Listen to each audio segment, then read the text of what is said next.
Gets कहते हैं कि मैं किसी भी मुश्किल काम को करने के लिए सबसे लेजी आदमी चूज करता हूँ, क्योंकि मुझे पता है वो लेजी आदमी उस मुश्किल काम को करने के लिए सबसे आसान तरीका निकालेगा। अब ये पॉइंट बहुत काउंटर इंट्यूटिव लगता है कि लेजी आदमी कैसे इंटेलिजेंट हो सकते हैं। इस पॉइंट को जस्टिफाई करने के लिए फ्लोरिडा गल्फ कोस्ट यूनिवर्सिटी के रिसर्चर्स टॉड मैकएलरॉय और उनके कलीग्स ने एक रिसर्च करी। इस स्टडी के लिए उन्होंने अंडर ग्रेजुएट स्टूडेंट्स को एक टेस्ट दिया जिसका नाम था NFC, need for cognition test. ये एक सिंपल टेस्ट था जिसका बेसिक फंक्शन था ये क्लासिफाई करना कि कौन सा स्टूडेंट ज्यादा सोचना पसंद करता है और कौन सा स्टूडेंट कम सोचना पसंद करता है। उसके बाद उन्होंने 60 स्टूडेंट्स को सिलेक्ट किया, जिसमें से 30 स्टूडेंट्स हाई थिंकिंग लेवल के थे, यानी उन्हें सोचना अच्छा लगता था, एंड बाकी 30 स्टूडेंट्स नॉन थिंकर्स। इन सब 60 स्टूडेंट्स को एक वेरिएबल डिवाइस पहनाया गया, बेसिकली एक घड़ी जैसा बैंड जिसके अंदर एक बेसिक एक्सेलरोमीटर था। ये डिवाइस हर 30 सेकंड के बाद उन स्टूडेंट्स की एक्टिविटी को रिकॉर्ड करके स्टोर कर लेता था। इस डिवाइस को उन स्टूडेंट्स ने एक हफ्ते तक पहन के रखा। एंड में जब इन सब स्टूडेंट्स का डेटा एनालाइज किया गया तो ये पता चला कि जो थिंकर स्टूडेंट थे,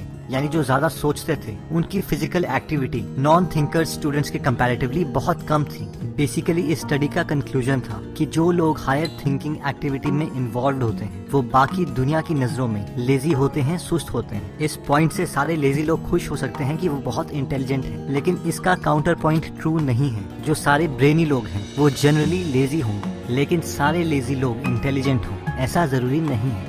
नेक्स्ट पॉइंट कहता है disorganised desk is a sign of genius. एक बार किसी ने आइंस्टाइन से कहा कि आपका डेस्क तो बहुत ही डिसऑर्गेनाइज्ड है, और एक डिसऑर्गेनाइज्ड डेस्क एक डिसऑर्गेनाइज्ड माइंड का साइन है।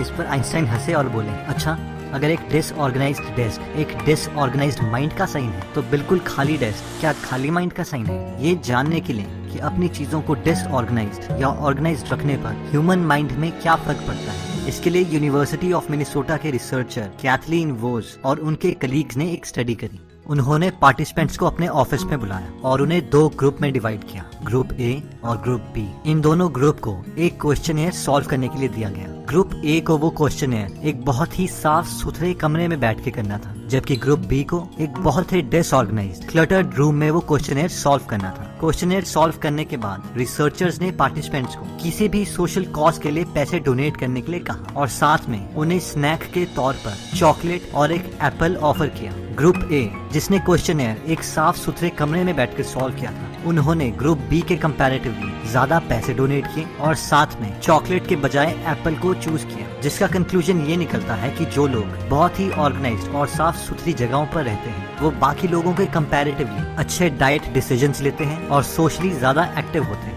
लेकिन एक और स्टडी में रिसर्चर्स ने इन्हीं 2 ग्रुप पर एक और एक्सपेरिमेंट कंडक्ट किया। इन 2 ग्रुप्स को पिंग पोंग बॉल्स दी गई थी और इनसे कहा गया था कि इन बॉल्स को यूज करने के नए नए क्रिएटिव आइडियाज एक पेपर पर लिखें। बाद में इन सब के आइडियाज जो कि एक पेपर पर लिखे गए थे उन्हें जजेस को दिया गया, जो इन पार्टिसिपेंट्स को नहीं जानते थे। उन जजेस ने ग्रुप B के आइडियाज को, यानी उन ग्रुप को जिन्होंने सारे आइडियाज एक बहुत ही डिसऑर्गेनाइज्ड रूम में लिखे थे, ग्रुप A के कंपैरेटिवली बहुत ही यूनिक और क्रिएटिव बताया, जिसका कंक्लूजन साफ था कि जनरली एक मैसी रूम वाले ही ज्यादा क्रिएटिव आइडियाज जनरेट कर सकते हैं। आप चाहे किसी के भी रूम को देख लीजिए, Albert Einstein, Thomas Edison, Steve Jobs, इन सब के डेस्क हमेशा क्लटर्ड थे, डिसऑर्गेनाइज्ड थे, क्योंकि ये लोग अपनी सारी एनर्जी क्रिएटिव थिंकिंग में लगाना चाहते थे, ना कि चीजों को ऑर्गेनाइज करने में। नेक्स्ट पॉइंट कहता है कि इंटेलिजेंट लोग ज्यादातर अकेला रहना चाहते हैं। 2016 में ब्रिटिश जर्नल ऑफ साइकोलॉजी में नॉर्मन P. लाई और उनके कलीग्स ने एक स्टडी पब्लिश करी। ये स्टडी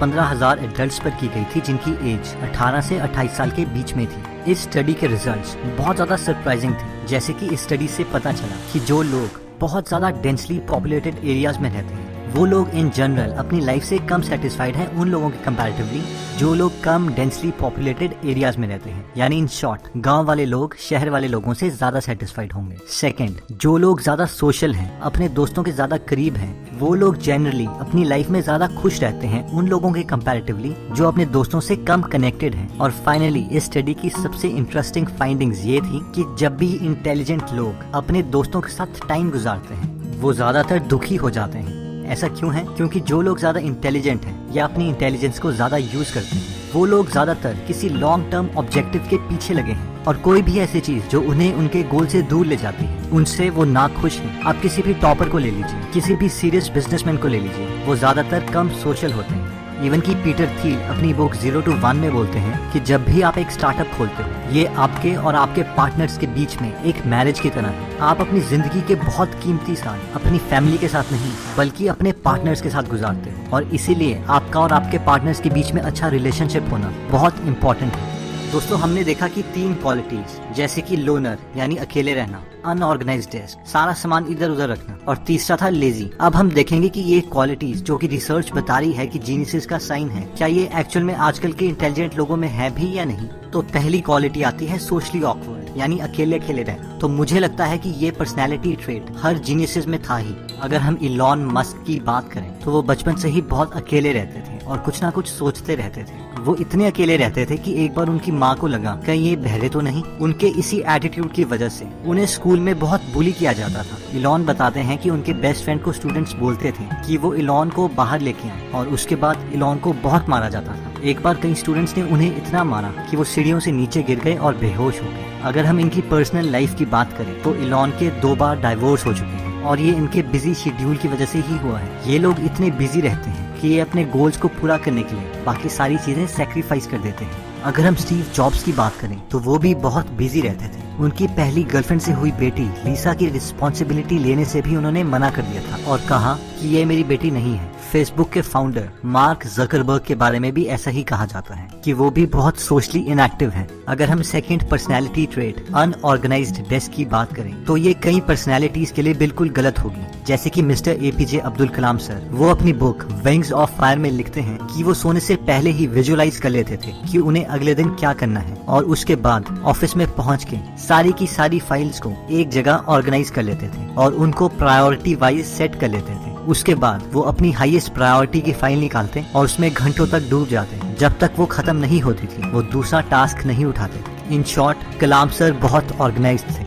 वैसे ही अगर हम इलॉन मस्क की बात करें तो हो सकता है उनका डेस्क डिसऑर्गेनाइज्ड हो, लेकिन उनका पूरा दिन बहुत अच्छे तरीके से ऑर्गेनाइज होता है। वो रात को 1 बजे तक काम करते हैं और 6 घंटे की नींद लेके सुबह 7 बजे उठ जाते हैं। ज्यादातर अपना ब्रेकफास्ट स्किप करते हैं और पूरे हफ्ते अपनी 2 कंपनीज स्पेसएक्स और टेस्ला मैनेज करते हैं। मंडे और फ्राइडे के दिन वो स्पेसएक्स में काम करते हैं जिसका मिशन है मार्स पर जाना, और ट्यूसडे, वेडनेसडे और थर्सडे के दिन वो टेस्ला पर काम करते हैं जो कि एक इलेक्ट्रिक कार कंपनी है। वो एटलीस्ट 80 to 100 आवर्स हर हफ्ते काम करते हैं। इन सब के बावजूद वो अपना आधा दिन एक non profit organisation open artificial intelligence में भी स्पेंड करते हैं। उनका 80% टाइम इंजीनियरिंग और डिजाइन डिपार्टमेंट में स्पेंड होता है। अगर हम लास्ट क्वालिटी लेजीनेस की बात करें तो कोई भी इंटेलिजेंट पर्सन लेजी तो किसी हालत में नहीं है। हो सकता है वो फिजिकली इनएक्टिव हो बाकियों की नजरों में, लेकिन उसके ब्रेन में कोई ना कोई थॉट चला रहता है। ऐसे लोग डायरेक्टली सोल्यूशन में नहीं जाते, वो पहले सोचना चाहते हैं कि उसी चीज को करने का क्या कोई आसान तरीका है या नहीं। फॉर एग्जाम्पल, अगर हम इलॉन मस्क की बात करें तो उनका ड्रीम है कि वो ह्यूमैनिटी को मल्टी प्लैनेटरी बनाना चाहते हैं। इसके लिए पहले मार्स का टेम्परेचर ऑलमोस्ट अर्थ के टेम्परेचर के बराबर आना चाहिए, क्योंकि वो एक ठंडा प्लैनेट है। तो उसको गर्म करने का एक सोल्यूशन है कि वहाँ पे बहुत सारी इंडस्ट्रीज खोली जाए। लेकिन इलॉन मस्क ने उसे गर्म करने का दूसरा तरीका बताया कि वहाँ पे हम न्यूक्लियर बॉम्ब्स ब्लास्ट कर सकते हैं। इससे बाकी लोगों ने एक बहुत ही बेवकूफी वाला सोल्यूशन बताया जिसके बहुत सारे वर्स्ट कंसिक्वेंसेस हो सकते हैं, लेकिन फिर भी ये सोल्यूशन